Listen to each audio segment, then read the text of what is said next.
You know, I've been described by some as a controversial YouTuber. And listen, I get it, okay? I get it. I've made some mistakes. But how many times do I have to apologize for punching that girl in the face, okay? If we're being honest, she had it coming. She said Franklin was her favorite cartoon growing up, and I could not let that stand. And if I knew she had polio, I probably wouldn't have done it. Oh, I'm Dantavius, by the way. How you doing? And I wanted to take some of the negative attention off of me by talking about some other controversial internet figures. So I went to the good old reddit.com and found this here iceberg chart. So we'll start by discussing some well-known controversial internet personalities, and we'll gradually talk about lesser-known people. I'm also going to be skipping a few people like H3H3, Keemstar, and Boogie, because I just feel like I've seen so many videos about each of these guys that I have no interest in covering them myself. So let's just jump in. Oh, and like and subscribe if you want. I don't care. Logan and Jake Paul. The Paul brothers were known for having a very large fan base of children whose parents didn't pay enough attention to them, and they aggressively advertised merchandise to these young kids. Buy that merch, buy that merch, buy that merch. Get your merch, link in bio. Yeah, I rep that merch, ooh, yeah, I rep that merch, ooh. That was when they were both at the peak of their cringiness, and since then they've gone down much different paths. As we all know, Logan got cancelled for the Japanese forest video. There's no need to go into that because it's been talked about by everyone and their mothers. These days, Logan Paul has matured a lot. He hosts a very popular podcast, and instead of aggressively and maliciously pushing merch onto his young fan base, he now tries to scam his fans with shitcoins and NFTs. Another day, another influencer scam, this time from none other than Logan Paul. Yes, that's right, folks. I also thought he had enough money from boxing with Floyd Mayweather to where he wouldn't need to promote an outright scam, but he did anyways. Jake Paul, on the other hand, is now known for being a professional boxer, and he's gone toe-to-toe with some high-profile boxers, such as guy who isn't tall enough to get on roller coasters, an overweight, washed-up former MMA fighter, a former NBA player who's 10 years older and 4 inches shorter than him, and an actual boxer. Former boxer who's pushing 40 and also short. But hey man, he's still undefeated. On that note, I want to humble brag a little bit, okay? Because a lot of you don't know this about me, but I'm also very into boxing. And I also currently hold an undefeated record of 7-0. My opponents include a homeless guy who lives under the bridge by my house, the girl with polio, a Girl Scout who lives down the street, an inflatable balloon man, and Ricky Berwick. That last one was actually pretty close. I had to bribe the judges to win that one. Now, this has nothing to do with controversies, but I feel like being a little petty, so I thought I should bring up that it's pretty obvious to most people that Jake Paul lives in his brother's shadow. It's actually kind of hilarious, because Logan is just slightly better than Jake at everything. Growing up, Logan would always beat Jake at everything when they were younger, and that's something that never changed when they were growing up. For example, Logan Paul's height is 6'2". Jake Paul's height is 6'1". Logan Paul's subscribers, 23.4 million. Jake Paul's subscribers, 20.4 million. Logan Paul net worth, 35 million. Jake Paul net worth, 30 million. Logan Paul IQ, 71. Jake Paul IQ, 69. Nice. Logan even banged Jake's girlfriend, bro. Like, that's the ultimate anime betrayal. I also think that over the years, Logan has been able to rehab his image a lot better than Jake as well. Like, remember when Shane Dawson made that 4-part series on Jake Paul trying to convince us he's just misunderstood? But he's not misunderstood at all. Pardon my French.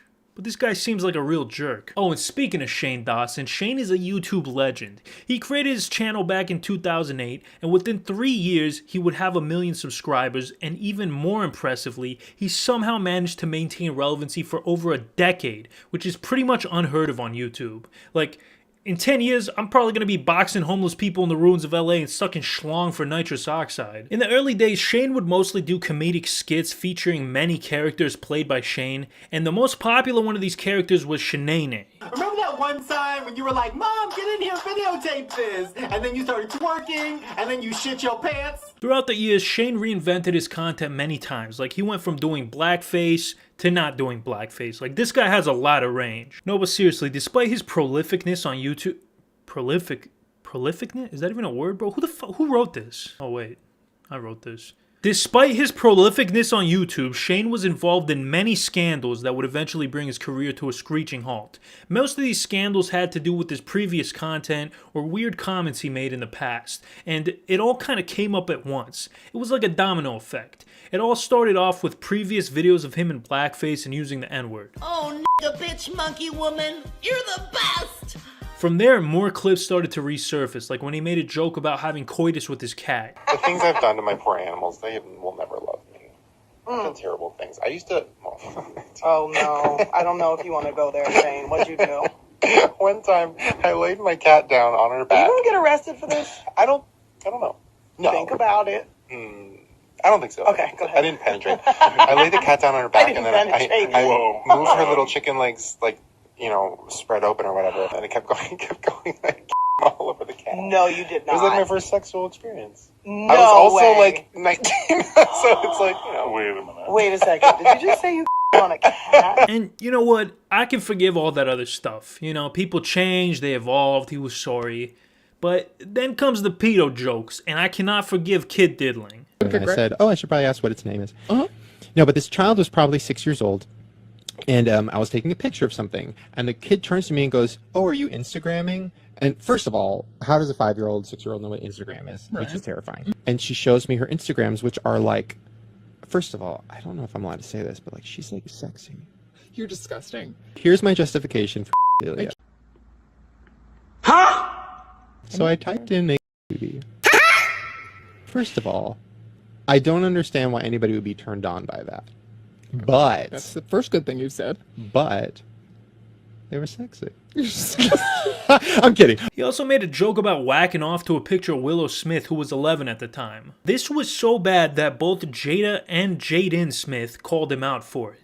Jaden said on Twitter, Shane Dawson, I am disgusted by you sexualizing an 11-year-old girl who happens to be my sister. It's the furthest thing from funny, and it's not okay in the slightest bit. Jaden then started to blast him for the blackface stuff, and that was basically the final nail in the coffin. Yeah, man, I don't care how dark your sense of humor is, kid diddling is a hard one to pull off. Like, I don't think Shane is a diddler, but I probably wouldn't go to Chuck E. Cheese with the guy either, if you know what I'm saying. I mean, I don't know why I would go to Chuck E. Cheese in general, but whatever, this is hypothetical. And like I said before, everything else he could have probably been forgiven for, but there's no coming back from kid diddling, man. After all these controversies, Shane put out a 20-minute long apology video that was so poorly received that he turned off comments and likes. Following this, he would bleed millions of subscribers and leave YouTube for a year. But it looks like as of October 2021, he's posting again. But he's only getting a fraction of the views he used to get. I mean, don't get me wrong.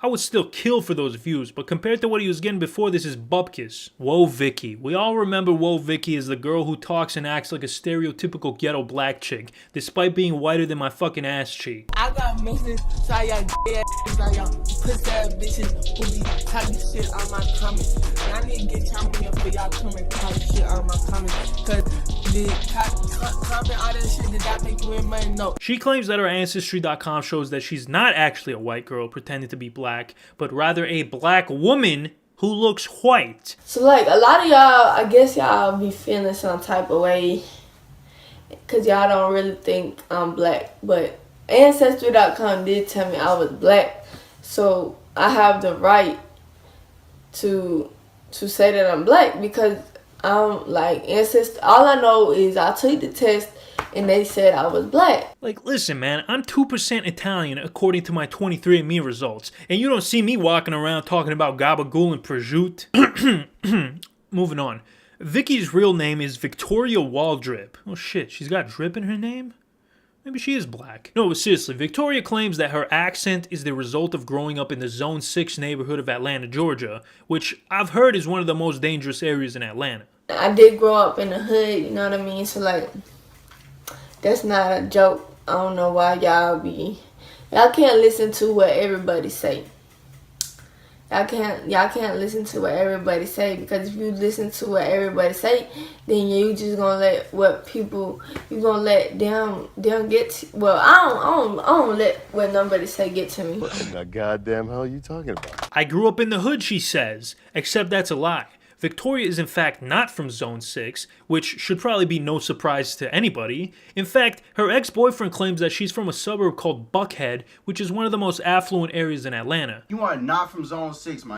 You are not. You from Buckhead. That's one of the richest part in Atlanta, bro. Get out of here, bro. Her father is residential home builder and local real estate mogul Steve Waldrip, and I'm not an expert or anything, but I think the only time a real estate mogul goes into the ghettos when they're trying to do some good old-fashioned gentrification.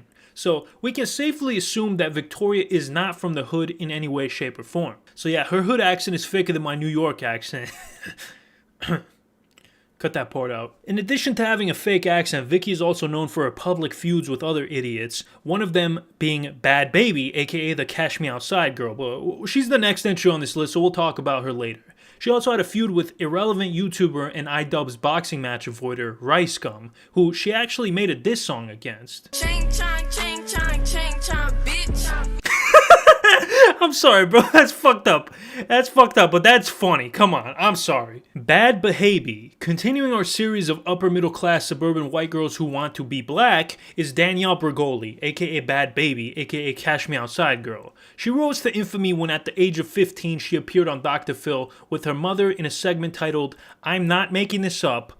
I want to give up my car-stealing, knife-wielding, twerking 13-year-old daughter who tried to frame me for a crime." That's what I always do, and they never catch me. Ain't nobody gonna catch me.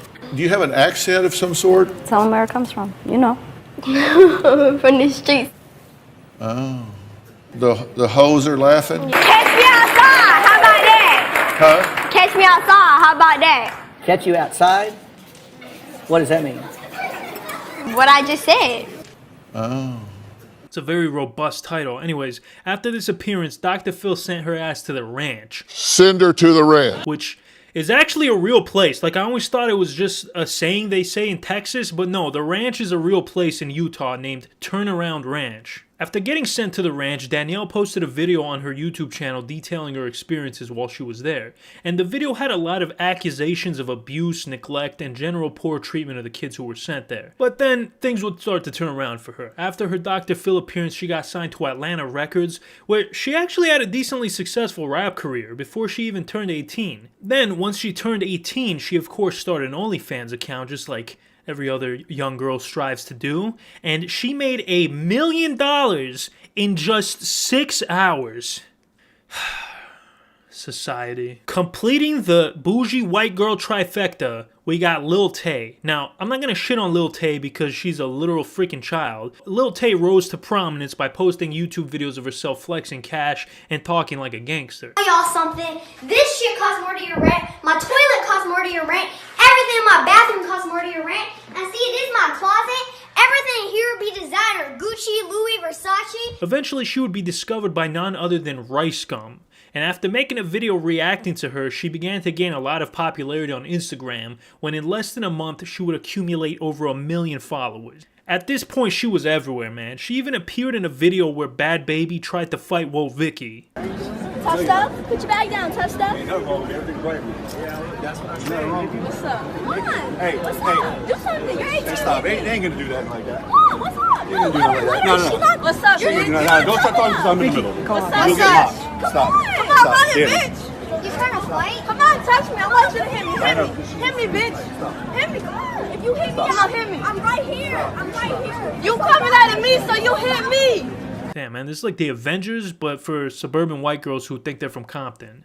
Anyways, Lil Tay got so famous that even Joe Rogan talked about her on his podcast. Lil Tay is the death of society. Lil Tay. As her fame started to skyrocket, she started meeting more and more famous people. She even did an interview with Jake Paul. I'm flexing on these bitches. Rice Gum. Do you have beef with Rice Gum? He's talking about a 9-year-old. I don't know who would do that. Like, he's coming out on a 9-year-old. So, like, he's pretty stupid because he's just irrelevant. He's trying to get close. So he made a video on me. Aside from the glitz and the glam, as it would be with many other child media stars, it would turn out that Lil Tay's life had a dark side. It would later come out that Lil Tay's brother created the character of Lil Tay and was basically telling her what to say and how to act. Some people saw this as a form of child abuse, especially when Keemstar showed a video of what seemed to be her brother aggressively coaching her during a video. Bitch, Lil Tay always got enough money. This shit cost me $2,000. This shit cost me 10,000, and I this. said stop saying 10,000, 2,000, 3,000, 2,500. Okay. Doesn't make any sense. 10,000. Your auntie, Lil Tay gonna fuck your mama, and I'ma smack your auntie. Cause your mama a thought, and your auntie ugly as fuck.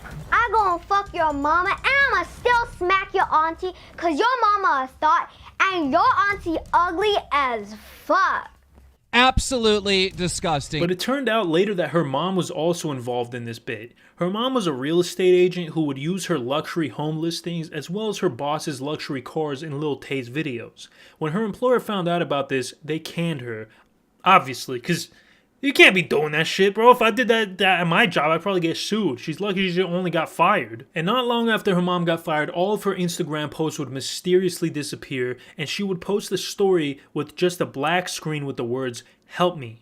At this point, everybody thought she either got kidnapped or that her management was trying to rebrand her image. But what actually happened is that her dad filed for sole custody of her and won. Her dad didn't like the fact that Tay was essentially being exploited and made to make this kind of content, and he took custody away from her mother and made her live with him in Canada. The other side of the story laid out by Tay's mother, brother, and Tay herself is that the father is abusive and is trying to take Tay's money for himself. But from what I can tell, those accusations don't hold any water. The only abusive thing he did to her was force her to live in Canada, which is basically a war crime. Fred. I actually made a video about the rise and fall of Fred. Basically, Fred is a character created by Lucas Cruikshank when he was 12 years old, and he was known for having a high-pitched voice and extremely annoying personality. His mother was also an alcoholic and a pill addict who turned tricks for money. And no, I'm not kidding. That's actually part of the backstory for the character. Anyways, Fred was one of those things that was extremely popular despite nobody liking it. At one point in time, you might remember that Fred was everywhere. This guy had TV shows, movies, video games. He was doing interviews. He was banging your mom. He was getting your girlfriend pregnant, making you raise the baby. Like, you couldn't go anywhere without hearing Fred's ridiculous high-pitched voice. A voice that still haunts my dreams, man. I wake up screaming every night thinking about Fred. Anyways, shortly after the release of Fred 3, Night of the Living Fred, he kind of just disappeared. But Lucas Cruikshank, his creator, is still on YouTube posting somewhat consistently, and it looks like he just got his bag and left, which is very respectable. So shout out to Lucas, man. Lucas, if you're watching this, you deserve a kiss. Oh, you know what, guys? It looks like it's time for my court-ordered anger management counseling session. So while I'm going to that, let's have a word from our sponsor, Morning Brew. Let me ask you something. What's the first thing you do when you get up in the morning? I'm going to take a wild guess and say you're not doing anything productive. In fact, you're probably scrolling through your phone on social media like a brain-dead moron. Hello? Hey, Danny. We just got the script back for your ad read, and I think we need to make a couple changes. Well, what's the issue? Well, you insulted the audience within like the first 5 seconds. Man, that's like the #1 rule in advertising. You don't insult them. Okay. You got a good point. All right, I'll redo it. All right, I appreciate you understanding. All right, cool. Love you. Bye. Wait, what? Nothing. Goodbye.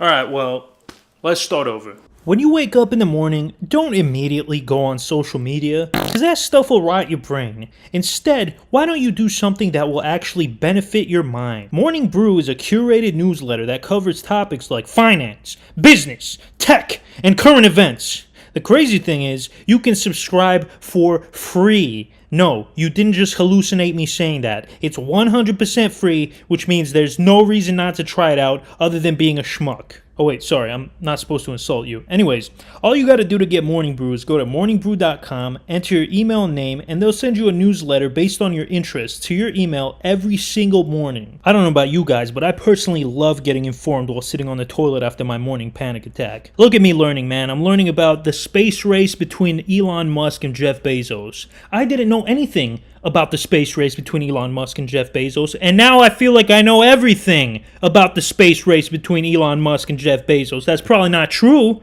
but I'll tell you what is 100% true. I definitely know more than I did 5 minutes ago. Knowledge. It's It's a beautiful thing, man, and I gotta say, it's really nice staying in the loop and not feeling like an idiot in casual conversation. So yeah, man, there's no reason not to subscribe to The Morning Brew if you're interested in business, finance, or tech. Like I said, it's completely free and takes less than 15 minutes to subscribe. So why don't you go ahead and click the link in the description and subscribe to Morning Brew today. So for this entry, the only research I'm gonna do is just going based off the memory of videos I've watched about him, and I'm also going to rewatch iDubbbz's content cop on him, which has since been removed from YouTube, by the way, so if you haven't seen that, make sure you go type it into the Google and watch it. Alright, I'm going to try to make this as short as possible, so let's go. Leafy's real name is Calvin Lee Vale. He was born in 1995 with a rare genetic disorder called bitch chin. The disorder is characterized as a grotesque genetic deformity in which a person looks like Ed from Ed, Edd n Eddy. Other side effects of this condition include covering the bottom half of your face in photos, lacking a moral compass, and making some of the most terrible content possible by a human being. As for his YouTube career, he started making Minecraft videos in 2011, which then transitioned to CSGO videos, and at some point he turned his attention to doing good old-fashioned YouTube commentary. He actually spawned a whole new subgenre of commentary where people would lazily share their horrible dogshit opinions over gameplay footage. And Leafy was pumping out a lot of these videos, man. No one was safe from his wrath. Fat people, autistic people, mentally disabled people, it didn't matter. Leafy was shit on all of them. Yo, is this person fucking retarded? I'm not trying to be a dick. But after a while, public opinion would really start to turn against him when he made a video titled "The Most Heroic Fedora Man on the Internet," where he bullied an autistic man named Tommy NC 2010 for 10 minutes straight. Subscribe, support, stay positive. Play that one more time, please. Just one more time. Subscribe, support, stay positive. You know? I'm sorry.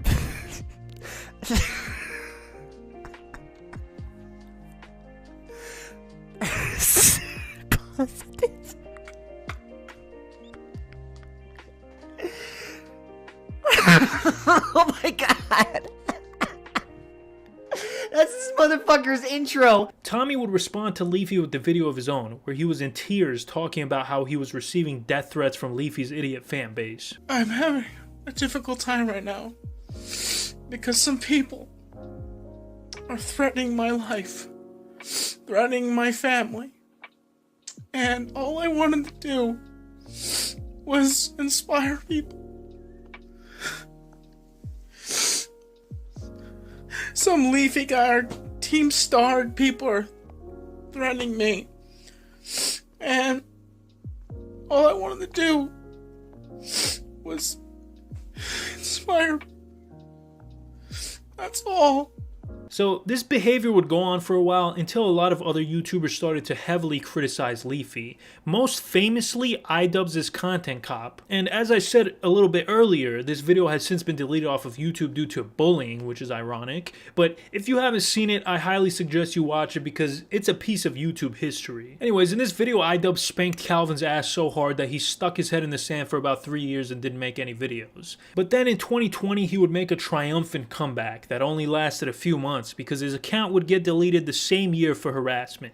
Now, the exact reason for the ban isn't known, but most people think it's because he released a bunch of videos about Pokimane.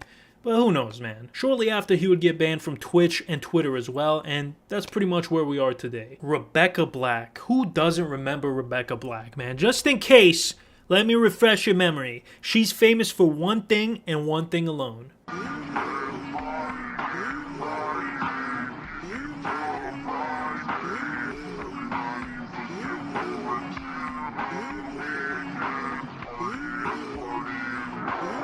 In 2010, Rebecca's mom knew that her daughter was meant to be a star, so she paid a production company $4,000 to write, produce, direct, and film a music video for her little girl. The resulting video went absolutely stupidly viral, but probably not for the reason she was hoping. I mean, we've all heard the song. It's fucking awful. I don't think I'm telling any tales out of school here. Now, you and I, we're normal people, right? Well, I am. I don't know about you. You might be a fucking freak, but I'm a pretty normal guy. So I look at this song and I think to myself, man, that's cringe and hilarious. But other people saw this song and were filled with primal rage. Like, this girl was getting death threats. She was getting bullied. People were telling her to go off herself and all sorts of horrible things. And it's like, Why can't you just enjoy the cringe, man? It's funny. It's not that serious. Since the song came out, she's gone on to release a bunch of other songs, and honestly, they're not bad. Like, I listened to a few recent ones, and they're not bad at all. Is it my cup of tea? No, but it's not as horrible as you'd expect considering, you know, the first song she put out. Onision, aka Greg Jackson, has had more videos made on him than probably any other person on the internet aside from Chris Chan. He's a very fascinating person, and the more I learn about him, the more I wonder to myself, how is this guy not in prison? Now, before we get into all that, let's do a little bit of background. Onision has been on YouTube since the very beginning. He created his first channel in 2006 and shot to fame because of a video he made 12 years ago titled simply, I Am a Banana.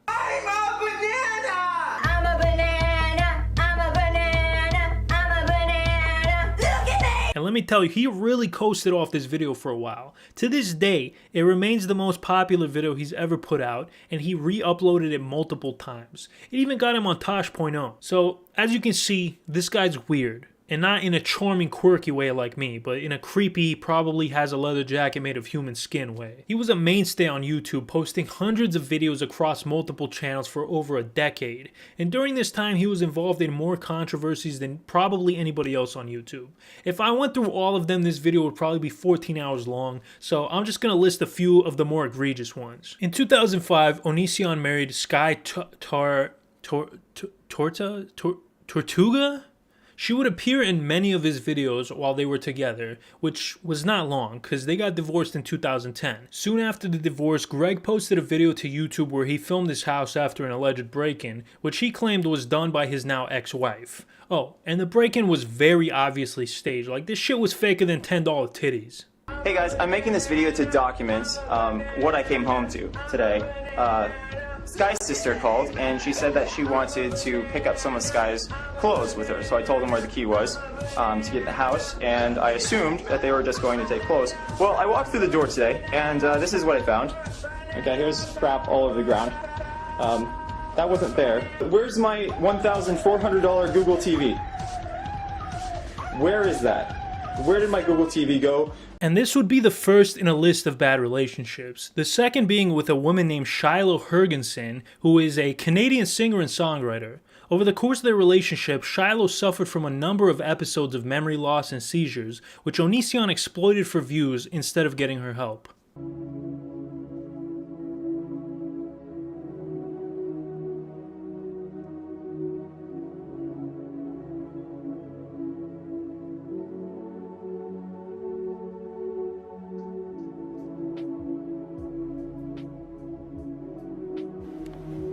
You said you want to make a rainbow? Yeah. Why aren't you looking at the camera? Make a rainbow.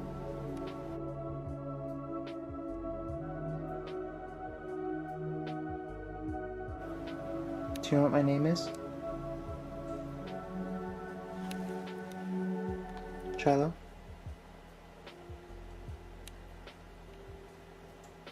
Make a rainbow. And that wasn't the only time he did that shit. He literally posted multiple videos of her having episodes or straight up convulsing from a seizure. After a while of this, the couple split for a few months, but then they got back together. During their reunion, Onision made a video titled Our Child, where he announced that Shiloh was carrying his spawn, but he would later state in an update video that she miscarried. During Onision and Shiloh's breakup, Onision had a brief fling with another girl named Adrienne Jorgensen, who posted a letter on the internet detailing her relationship with him, and surprisingly, the dude who comes off as a complete psychopath is a complete psychopath. She said that he manipulated her, gaslit her, pressured her into doing sexual things she wasn't comfortable with, and then he basically forced her to have coitus with him. And surprisingly, when this letter came out, Onision calmly addressed the controversy with class and sophistication and apologized to Adrienne for his behavior. Nah, I'm kidding, he called her a whore. He stated, and I quote, "She slept with more than 20 people before she was with him. She is a slut. therefore cannot be raped. That comment would eventually get him banned from VidCon in 2012, and then 50 controversies later, shit really started to hit the fan when he dated a fellow YouTuber named Taylor Anderson, aka LaneyBot, who he would later marry. The first screwed up thing that Greg did was force her to date another woman, even though she really didn't want to. Him and his wife allegedly groomed multiple underage girls, and they actually adopted a 15-year-old girl named Sarah that lived with them for a while. Later, during an interview, Sarah claimed that she was essentially being groomed. They were like giving me so much attention, and I was so young and so infatuated with them, and so it made me feel so special and like, oh my gosh, like this is like meant to be. They're, you know, they're so nice, and you know, I kind of just looked up to them in a way. There was a young woman there who was essentially their foster daughter. They had filed for legal guardianship of her. And she admitted to me that whenever they first started talking, her and Lainey, that they had previous discussions where they were flirting back and forth, where they had discussed being in a relationship in the future potentially. And she admitted this to me at 15, which means that these conversations that they had happened previous to that, even younger than when she was 15. Nothing inappropriate happens, I guess, outside Dad Booty Doe comments prior to her turning 18. But once she said, you know, I'm only going to sign this NDA if you sleep with me, was the clear message there. So she pressured them, obviously. It wasn't the other way around. We felt pressured, like we had no choice. Because I had remembered that comment prior of her saying she could ruin my life if she wanted to. So they had sex so that she would sign the NDA so that in case she came out with things about Onision, he could sue her basically, or go after her legally. So we slept with her. I slept with her and she performed oral on Kai. I actually slept with Sarah, like 100%. Even if what they didn't do was technically illegal, they should still understand that what they did is not by any means morally correct. It just blows my mind that they don't understand what they're doing is wrong. And I think Kai did know what he was doing is wrong, but Greg just has no moral compass. That's when Chris Hansen stepped in. Chris started his own channel and started to bring awareness of Onision's crimes to a wider audience. And Chris was not messing around, man. He was really bringing down the hammer on Onion. He even went to his house to try to talk to him. 911, what are you reporting? Hi, there's a person who's been stalking me online and they just showed up to my house. Okay, and they're outside now? Yes, they're knocking on my door. Okay. And do you know if they have any weapons? They have a bunch of camera people, like they're YouTube stalkers. Okay. But no weapons seen? I didn't see any weapons. I just saw like 6 guys in my driveway, and one of them is knocking on my door. And the one that's knocking on your door, is he the main one that you said has been stalking you? Yes, he's a stalker. He's yelling things at me through the door right now. Okay, and do we know his name at all? It's Chris Hansen. After all of this negative attention, Onision got his YouTube channel demonetized, got his Twitch banned, and even got his Patreon banned. He was basically banned on every social media platform, and he did not take that well. You tried to do the FBI, didn't work! You tried to do the police, didn't work! So instead, you resort to the paycheck. And you got it! You got it! All my patrons have been deleted. Are you happy? No!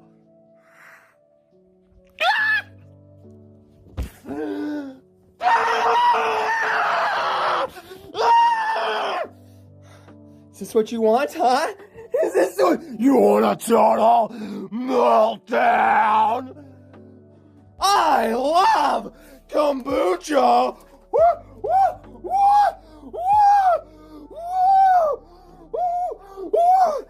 Drinks like peeing smells even worse. My Patreon's deleted. My Patreon. What am I gonna do? Man, this guy really thinks his life is a movie. Anyways, to my knowledge, he hasn't posted anything in a while, which is fantastic news. Honestly, there's so much to this story, and there's thousands of videos and multiple documentaries, so if you're interested in the topic, go watch some of that stuff. Marina Joyce is a British vlogger and beauty YouTuber who is known for her quirky and bubbly personality. You, I don't think we've ever met before. This is something new. Anyway, hi, my name's Marina Joyce. What's your name? As time went on, Marina was able to cultivate a decent-sized following, but at one point her fans started to realize that she began to act different and not like herself. People speculated that she was either sick or suffering from depression or even on drugs, and this would come to a head when she posted this video, Date Outfit Ideas. I'm advertising their clothes, so this is me just advertising their clothes, and yeah, I love you guys so much. Aside from acting weird, in the video you can see a guy pointing a finger randomly in some shots.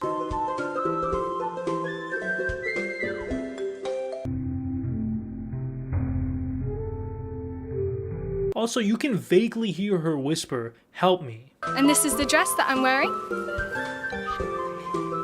After this video dropped, the hashtag #SaveMarinaJoyce started trending, and people were coming up with all sorts of theories and scenarios of what was going on with her. The main one being that she was kidnapped and forced to make videos. She then made a video addressing these concerns, saying that the reason for her odd behavior was indeed depression. All these videos that you watched about me, about people guessing what happened to me, I think if you see somebody saying something horrible about somebody, that just shows you who that person is. I simply don't want you to believe any of the conspiracy theories because none of them are true, and I can promise you that. It's always best to believe the truth directly from the person themselves. I did suffer from depression. It was so bad. It hurts me to this day to think of all the reckless things I did that showed that I did not care about my life. Things that I would look back upon and feel so grateful to this day that I am still alive. I was heartbroken, truly unhappy. All I can do is tell you how I felt and that I was suffering badly. I didn't think anybody really cared about me truly until they made Saving Marina Joyce. And don't believe any of the conspiracy theories. They're literally all lies. I don't even know how all those conspiracy theories started, but yeah, just ignore them. I hope this got the truth across enough as possible for you to understand what I was going through and that I was going through a hard time and that I'm getting better now. After a while, the mystery kind of died out and she continued making videos like normal. That is until 2019, when on August 7th, Marina would be reported missing.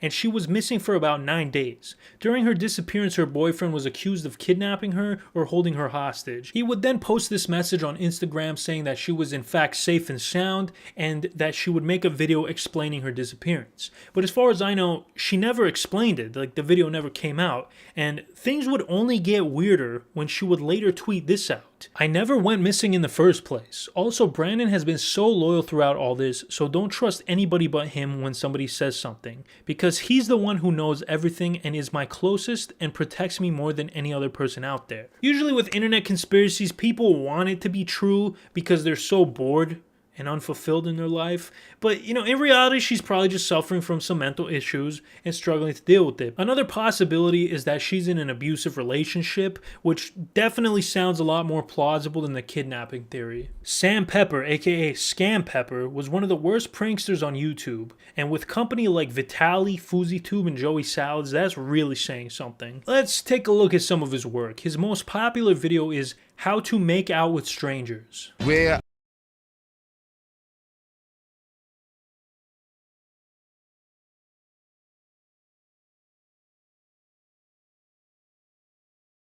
I think it should go without mentioning that, you know, all of his pranks are fake. And as it goes with most of these fake prank channels, in order for Sam to keep growing his channel, he had to keep doing wilder and wilder pranks, which eventually culminated in the famous fake hand ass prank. Excuse me, sorry to bother you. Do you know where the Apple store is? I don't know if it's that way or... I don't know, I'm not really from here. What the hell? I think... What the fuck? Did No. you just... What? Oh my god. What happened? I don't know. What the fuck was that? I think that little old lady pinched your bum. Anyway, nice to meet you. Oh my god.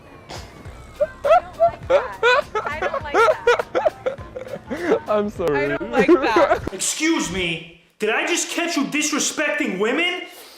Anyways, this video was taken down by YouTube after 2 days and Sam would issue an apology, but this would pretty much be the beginning of the end for him. Following this prank, several women would accuse Sam of sexual assault, including Marina Joyce, who I mentioned in the last entry. And then probably the nail in the coffin was the kidnapping prank. Kobe is in on the prank and Sam is getting pranked. Let's see how he reacts to his best friend of 5 years being killed in front of him. Let's go. Oh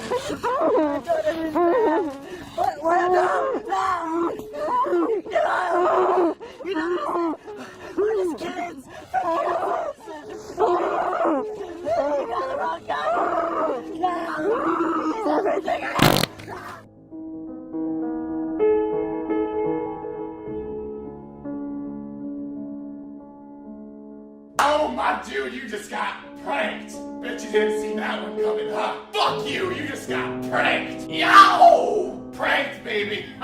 Yeah, this psycho staged the kidnapping and execution of the other guy's friend. And they say British people are more classy. After this, he would remove all his videos and rebrand himself as a vlogger and then an IRL streamer who collabed with Ice Poseidon a lot. He also posted clips to TikTok. I recently won the lottery, as some of you know, so today I headed over to Thailand to do some island shopping. I have a budget of around 10 million. Most recently, Sam Pepper has become an international criminal. So, just in case you guys don't remember or you didn't hear about it last year, a bunch of content creators were shilling a cryptocurrency which was known as Save the Kids token, which was supposed to donate money to charity upon each transaction. But once people started buying the token and inflating the price, the influencers who were shilling the coin all sold their portion and made off with a bunch of money, while all their other poor schmuck fans who bought in were left with bupkis. And that's what's known as a rug pull. The token then disappeared without a trace. So this was blatant fraud, and Sam claimed that he wasn't aware, even though he sold all his coins right after it was made public, right when it was peaking.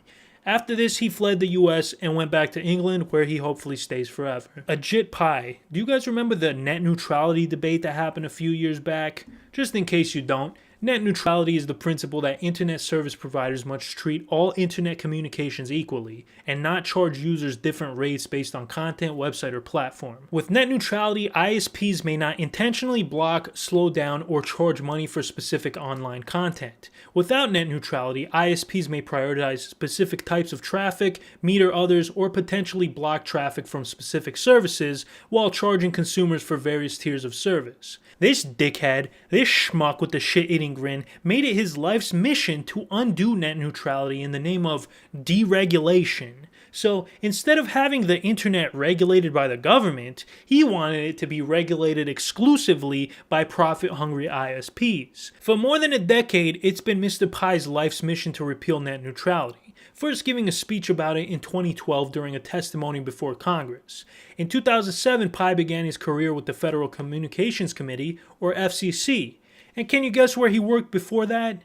Verizon Mother-Sucking Wireless. And I'm guessing the checks didn't stop flowing when he left, if you know what I mean. In 2017, Donald Trump appointed him as chairman of the FCC, where he would get right to work repealing net neutrality. But first, he had to try to get people on his side with some good old-fashioned propaganda. But not good propaganda, mind you. This is the video he released to try to get people on his side. I'm Ajit Pai. I'm the chairman of the FCC. Recently, there's been quite a bit of conversation about my plan to restore internet freedom. Here are just a few of the things you'll still be able to do on the internet. You can still gram your food.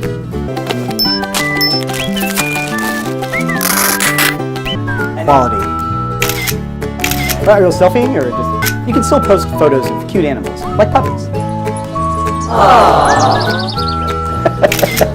You can still shop for all your Christmas presents online. Yes! Got that bulk deal on fidget spinners.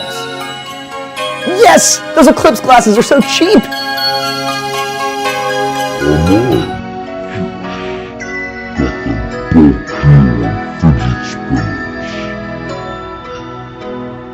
This is the cringiest thing I've ever seen. Anybody who voted to repeal net neutrality after watching this video deserves to be castrated. Anyways, Ajit left his post at the FCC in 2020, and he now makes rise and fall videos on YouTube. Nikocado Avocado. Okay, I did a whole entire Iceberg video on this guy, so I'm not going to dive too deep into him. Go watch that if you're interested when this video's over, alright? Finish this video first, or pause it and watch that one, but come back to this one, alright? Just watch this video, you schmuck. Alinity is a very popular Twitch streamer. Now, There are three types of Twitch streamers. First, there's people who are good at video games. Secondly, you got people who are entertaining. And thirdly, you have attractive women who cultivate a large following consisting of mainly horny men with no social skills and 12-year-olds whose parents check their search history. Alinity falls into the third category. To be honest, I don't think I've ever watched Alinity or any streamers really. I think most Twitch streamers are dog shit, except for me, of course. Yo! This kid's parents, he's vaping. Come get your son, he's fucking vaping. Dude, you know what vape does to a person, bro? Look at me. Look at me! Put the fucking vape down! Throw it away! Throw it away! Fucking sick of this shit. Stop that! Stop fucking vaping, bro! So I got curious and decided to watch a stream of hers. Now I'm not gonna play a full clip of the stream because I don't want to get copy striked. But 5,000 concurrent streamers are watching this chick watch Hoarders and saying a comment like every 5 minutes. On their rights. It's near We've been overindulgent Seattle. in this case. What's Oh. happening is the rights of their neighbors are being affected. Alabama. How do I'm you Sarah. say it? Andy and Becky Alabama? are my backyard neighbors. I have seen the otters move things from. Now, don't get me wrong. I don't want to come off like only Alinity or only women do this shit, because there's plenty of men on Twitch who get millions of views for absolutely no reason. Like Mizkif, alright? He seems like a perfectly nice guy. He seems cool and everything, but most of the time he's just sitting around eating fucking cereal watching videos about him. Same thing with Adam Ross. Like, what do they do? What do these guys do? Help me make sense of this. It boggles my mind. Now, Alinity got into a bit of hot water a few years back when she tried to, as she says, copy strike PewDiePie for calling her a Twitch thought in a video. Stupid Twitch thoughts. I just feel like they win over me, okay? And they're not gonna win over me. Stupid Twitch thoughts. No. Seriously? He just said that? I'm gonna copy strike this guy. Just for that word. Gonna copy strike him. Yo! Can we copy strike PewDiePie's latest video? Like right now? He called us Twitch thoughts. She then proceeded to brag about copyright claiming people for using her content.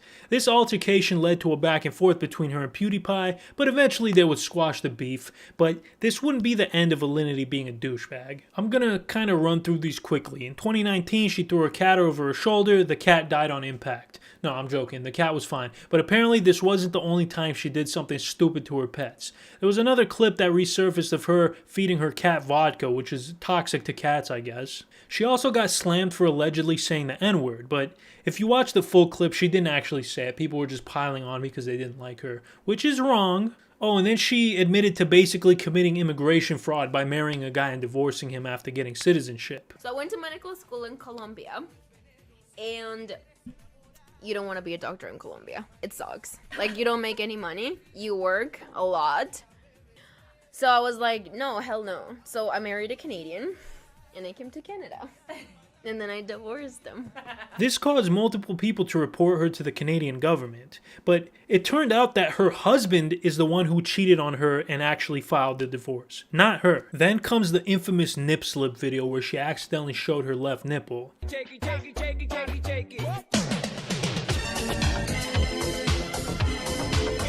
Now, I've watched this about 500 times, you know, just for research for this video, and I can indeed say that the nipple was indeed shown for a split second. Now, showing any kind of nudity on Twitch would result in an automatic ban.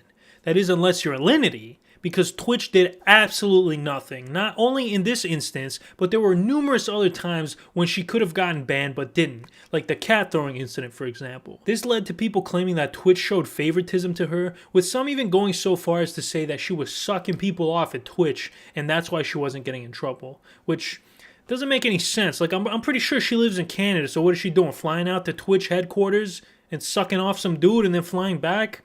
Come on, bro. Be logical. And, you know, I gotta give her a little bit of credit, since all of her controversy, she's kind of flown under the radar. She's chilled out a little bit. She seems a bit more humble, so shout out to her. Austin Jones was a YouTuber and singer-songwriter who had a promising career in music. He was known for doing these a cappella videos where he would do covers of popular songs.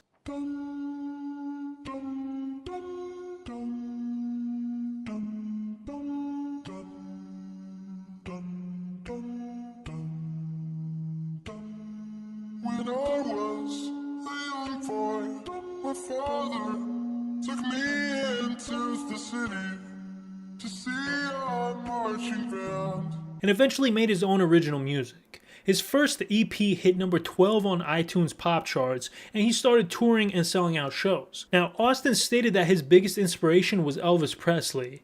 In fact, he wanted to be like Elvis so bad that he picked up one of Elvis's favorite pastimes: hooking up with underage girls. In 2017, it was discovered that Austin had been in contact with multiple underage women, okay? And I'm not talking they're a month away from turning 18. I'm talking 14, 15 years old, okay? He would contact these girls who were fans of him online and convince them to twerk for him. He would give them instructions and directions, and then he would record the act. Now, let's be honest, there's a very low chance that somebody with this haircut isn't diddling kids. Like, this mother sucker had that "can I speak to the manager" cut, bro. After these allegations surfaced, Austin released a video entitled "Setting the Record Straight," in which he would proceed to not set the record straight at all.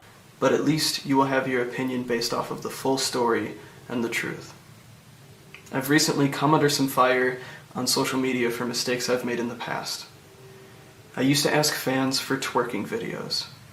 Yes, twerking, the dance move. It's not something that I'm proud of. It's not something that I think is right, and I shouldn't have done it. This really blew up online when a YouTuber and someone that's very popular on social media somehow found this out and decided to blast it out there. I'm not going to say any names because I've come under attack on social media from my name being spread around, and I don't want to put that on anyone else. So throughout this story, I'm not going to say any names. It really blew up online, and sent me down a path that is pretty scary, and I'll go into more detail about this. But first, what I want to do is set the record straight. Since this started online, there are a lot of rumors and a lot of lies. They're just not true. Nothing ever went further than twerking videos. There were never any nudes, never any physical contact. Oh, it's okay, guys. It was just twerking videos. What? You mean to tell me you've never asked a minor for a twerking video? Come on, what's the big deal here? It's just twerking videos. Austin would get charged with multiple counts of producing inappropriate videos involving a child, and during the trial, his defense really backfired. But Your Honor, it was just twerking videos. He was sentenced to 10 years in federal prison. Slazzo is an Australian YouTuber who mostly made commentary videos. His videos were nothing crazy, nothing too edgy. He seems like a pretty nice guy from what I can tell. But one of his ex-girlfriends would tell the world that he in fact was not a nice guy and that he was controlling, abusive, manipulative, and worst of all, a Franklin fan. No, but let's be serious here. No more Franklin jokes because we're going to talk about some dark topics. So, his ex-girlfriend Che posted a twitlonger detailing all of Slazzo's terrible behavior. During our time together, Slazzo, or Michael, was incredibly demanding of sexual favors and would often guilt or force me into situations with which I was not comfortable. If I was to try and deny or argue against him, he would become aggressive. She also went on to say that on their first date, he pressured her into having coitus, despite her never even having kissed anyone before. In addition to the twitlonger, she also attached some chats that the two of them had, which did not paint him in the best light. Keemstar would then cover this on Drama Alert. Slazzo said this to me in the DMs. He said, "Shay and I have resolved this whole thing between ourselves a few times now, and I'm not sure what I can do anymore. I've apologized to her on multiple occasions. We met in person once, and I tried to put this to bed there, during which she said that she could tell I'd changed for the better, and even mentioned getting back together again if she and her current boyfriend didn't work out, which I found weird. There's a lot more to this. There are things in her statement that were straight up false, but I don't want to rush and bring them to light. I want to cover them properly. So apparently he is going to make some type of response. Serious allegations with that story. So yeah, Slazo claimed that there was more to the story and that the situation wasn't nearly as bad as Che made it out to seem, and that the chats were taken out of context. She then posted a second twit longer explaining the context of the meeting that the two of them had, and also explained the claim Slazo made. She also said she would break up with her current boyfriend for me, which weirded me out to be honest. Regarding that quote, she said, "I am not going to deny that I said this, but he has taken the situation out of context. I had met with Michael to talk about what had happened during our relationship to sort our issues out, to which we met at a cafe to talk. After talking in this cafe, Michael said he needed to drop things off at his hotel. We arrived and I said I would stay downstairs in the lobby, and he told me no, you should come up. Despite feeling awkward, I felt safe in the fact that my friends knew who I was with and that I would be okay, believing Michael had changed. When in his room, Michael asked me multiple times to come up to the bed so we could hug and talk face to face, to which I, although feeling uncomfortable, agreed to. Michael then, after talking, told me he missed me and missed this and asked if we could ever possibly try again. I am alone in a room with this man on the bed with him, and he asked me that. I answer, maybe if me and my current boyfriend don't work out, and I apologize. Just something that I would like to add, I am a 4'9" female and Michael is almost 6'2". I was honestly intimidated and worried that something may happen because of his anger issues that are shown in the Discord screenshots. We left the room soon after and I was uncomfortable from this, but wanted to believe that he had changed and gave him the benefit of the doubt. I have not seen Michael in person since. Slazo would later follow up these accusations with a 26-minute long video titled My Side. In the video, he admits that while he was a douchebag, the situation was greatly exaggerated by Che. He also had receipts that both proved his side and greatly discredited Che. But I do have plenty of evidence from very early on in the relationship where she clearly made no intention to wait until 16. That was never clear to me. I never got that impression, and I don't know why she's saying that. He also claims that she, in fact, is the one who initiated the sexual stuff at the cinema, again, providing screenshots of the discussions they had about the topic. We went into the cinema, we had our first kiss, our teeth hit each other's, neither of us knew what we were doing, and I was willing to call it quits there, when she pulls my hand down and says to touch her, which is a pretty long way from how she portrays it in her version of this story. In fact, she was actually the one who brought up the entire idea of doing anything in the cinema. It was her idea, and I had no reason to believe she wasn't as in on this as I was, so I'm not sure why she made it look like this. It would then later be revealed by Turkey Tom that multiple big YouTubers colluded with Che to ruin Slazo's reputation. For what reason, I have no clue, but this whole situation almost ruined this man's life to the point where he hasn't posted on YouTube in over a year. Pro Jared. Pro Jared is a gaming YouTuber who was a member of Normal Boots along with another controversial YouTuber, JonTron. If you look through his content catalog, it's all very inoffensive and non-controversial gaming stuff. But in May of 2019, Jared would have one of the largest sub losses in YouTube history by percentage. Over the course of a few weeks, he would go from just over 1 million subscribers to around 760,000. That's a quarter of his entire subscriber base. And while he would later regain a portion of that loss, he would never recuperate everything. And his YouTube channel is currently stagnated compared to how it was before. So, what the heck happened? What did this guy do that was so bad? Did he emulate Nintendo games or something? No. Not quite that bad. It all started with this tweet. My wife Heidi and I have filed for divorce. I know this may come as surprising and unsettling for many of you, but know that we do this so that we may both seek happiness for ourselves. Now, this tweet made it seem like the split was amicable, which apparently was not the case. Jared was married to cosplayer Heidi O'Farrell, who tweeted, I recently learned that my husband Pro Jared has been having coitus with Holly Conrad behind my back for months. I have no idea what announcement he just made because he blocked me. She would go on to make a series of replies to the original tweet, giving more details about the situation. I have proof, explicit conversations and photographs of their relationship, which he extensively lied to me about on many occasions. He was promising me that he was committed to our relationship at the time and promising her he was breaking up with me. It's also true that he has been soliciting nudes from his fans for years. I was there in the beginning. It was a joke on Tumblr, then it was its own Tumblr account just for nudes. nudes. It was ostensibly a body positivity space for consenting adults, and I approved on that basis. Which is true, he did have a thing for nude submissions on Tumblr, which is pretty freaking weird if you ask me. But that's not the bad part. The bad part is that other people were alleging that Jared tried to obtain nudes from them and have sexually charged conversations with them when they were underage.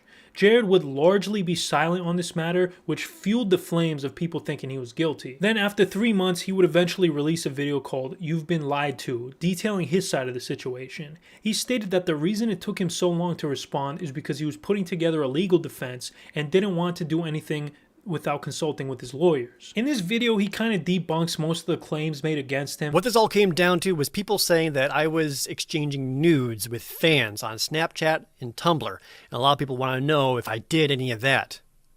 Yeah, I did.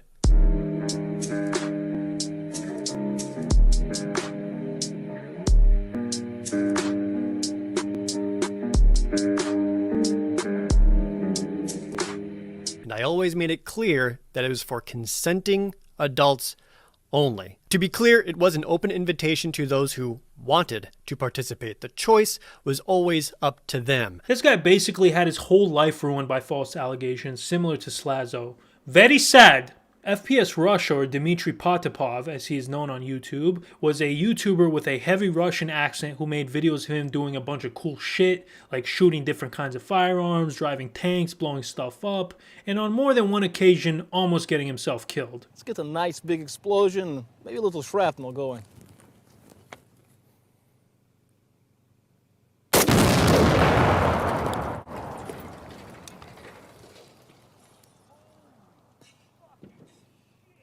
Maybe a lot of shrapnel.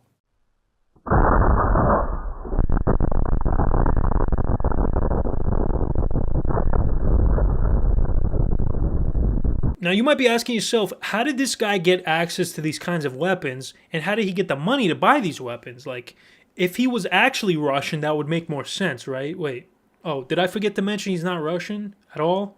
He's just some dude named Kyle from Georgia, which should have been obvious. Like, if you thought this fake-ass Russian accent was real, you must be remedial. Hello, my friends. It is FPS Russia, and I bring you another video. The more I learn about America, the more I am surprised. Anyways, the way Kyle was able to get his hands on these kinds of weapons is because he was sponsored by a company named FPS Industries, which is a custom firearms fabrication and testing company. Despite making very cool and unique videos, Kyle hasn't posted any videos on the FPS Russia YouTube channel since 2016. So let's get to the insane part. Kyle obviously had a large production team around him because of the types of videos he was making. One of the members of his production team was a guy named Keith Ratcliffe, who actually co-founded the Russia FPS channel with Kyle and was the owner of FPS Industries. One day, Keith was found in his home shot in the back of the head one-time execution style. According to the Franklin County Sheriff's Office, there was no signs of forced entry at the business. Surveillance equipment along with some firearms had been taken. There did not appear to be a struggle of any kind, and based on the scene, Ratcliffe may have been killed by an individual or individuals he trusted. This led many people to speculate that Kyle was perhaps behind the assassination. Following his death, the Bureau of Alcohol, Tobacco, and Firearms raided Kyle's house and found a lot of marijuana and hash oil. The Department of Justice prosecuted him on the grounds that having illegal substances while in possession of a firearm is a federal offense. He was later charged with possession with intent to distribute marijuana, which he pleaded guilty to, and all of his other charges were dismissed. For this, he would receive 2 months in federal prison and 2 years probation. To this day, Keith's killer still hasn't been caught. Well, guys, that's about all we have. Thank you so much for watching. If you stuck around till the end, I know it was a long video, so I really appreciate it. Also, if you enjoyed it, I would really appreciate if you guys would like the video and subscribe to my channel. It would help me out a lot. I don't know what's going on at YouTube headquarters, if they got it out for me or something, but my last 2 videos got demonetized, which sucks. It's unfortunate because I put a ton of time and effort into these videos, but if you guys want to support me, you know, financially, in the hopes that one day I might be able to do this full time, then, you know, go check out my Patreon. No pressure, all right? But if you got some extra money you feel like wasting, then go check it out. Also, check me out on other social media. It's all listed in the Also, go check me out on other social media. It's all in the description of this video. And this video, Man, honestly, I did not expect this video to be so long, okay? When I originally picked this topic, I was like, man, I'm gonna bang this out in like 1 or 2 weeks. It's gonna be so easy. No, I was wrong, all right? Because this is just part 1 of part 2. Part 2 is gonna come out in 1 or 2 weeks. Then I'm gonna make 2 more videos. Then I'm dropping part 2 of the Internet Mysteries Iceberg. And then I'm done with the icebergs, bro. I'm done. Maybe. Anyways, guys, again, thank you so much for watching. Please let me know in the comments what you thought of the video. And that's it. I got nothing else to say. Later.